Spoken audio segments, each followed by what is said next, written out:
L'alpiniste kényan James Kagambi fait partie d'un groupe de 10 alpinistes qui ont l'intention d'entrer dans l'histoire dans un sport qui n'est pas connu pour sa diversité. Le groupe espère être la première équipe entièrement noire à escalader le mont Everest. Les 9 autres membres de l'équipe sont américains. Environ 6000 alpinistes sont connus pour avoir conquis l'Everest à ce jour, mais moins de 10 personnes d'origine africaine font partie de ce groupe exclusif.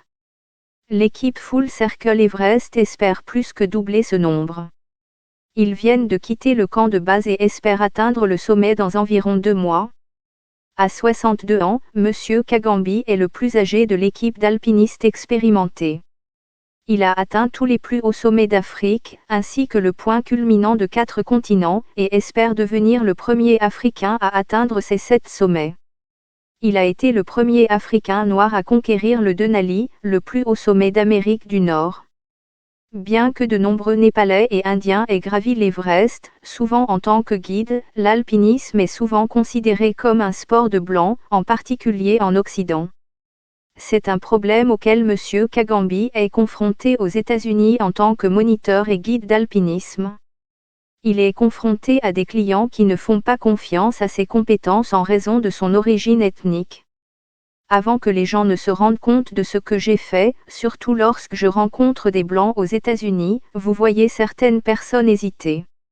Jusqu'à ce que vous leur prouviez que vous savez ce que vous faites, c'est là qu'ils s'ouvrent. Je vois cela assez souvent, a-t-il déclaré. L'ancien instituteur est tombé amoureux de la montagne en 1973, lorsqu'adolescent, il a assisté, émerveillé, depuis son village, au feu d'artifice de minuit au sommet du mont Kenya, alors que le pays célébrait sa première décennie d'indépendance vis-à-vis du régime colonial britannique. C'était vraiment unique et je me souviens avoir dit, j'aimerais pouvoir faire ça. Mais je n'ai jamais pensé que je le ferais. Des années plus tard, après avoir été diplômé d'une école normale, il a fait une tentative sur le mont Kenya et a atteint le sommet. La première fois que j'ai posé le pied sur la neige, j'ai su que c'était quelque chose que j'aimais vraiment faire. Et je n'ai cessé d'y retourner et d'y prendre goût, affirme-t-il.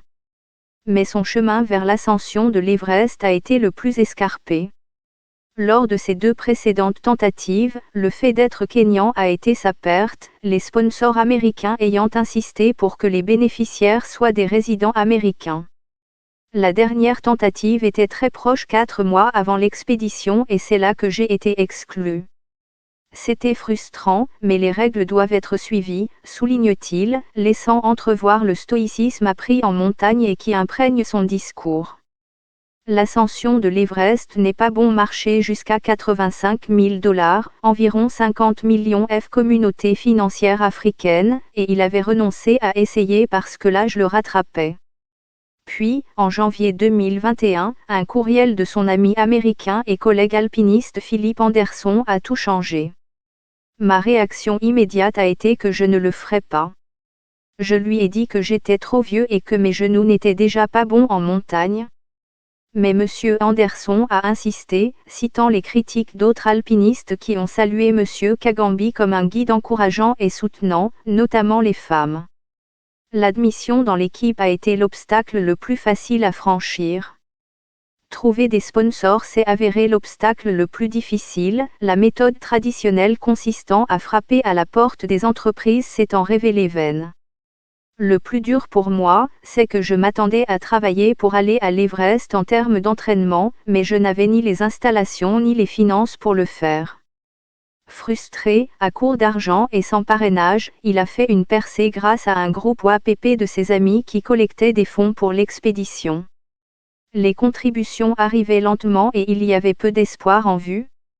C'est alors que la nouvelle est parvenue à une société de paris kenyane, qui a immédiatement proposé un parrainage couvrant la formation de M. Kagambi, ses indemnités de déplacement, son assurance et la logistique opérationnelle.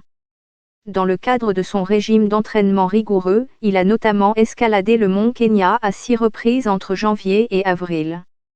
Cette ascension a été suivie d'une expédition de 2 semaines dans les montagnes du Rwenzori, en Ouganda voisin.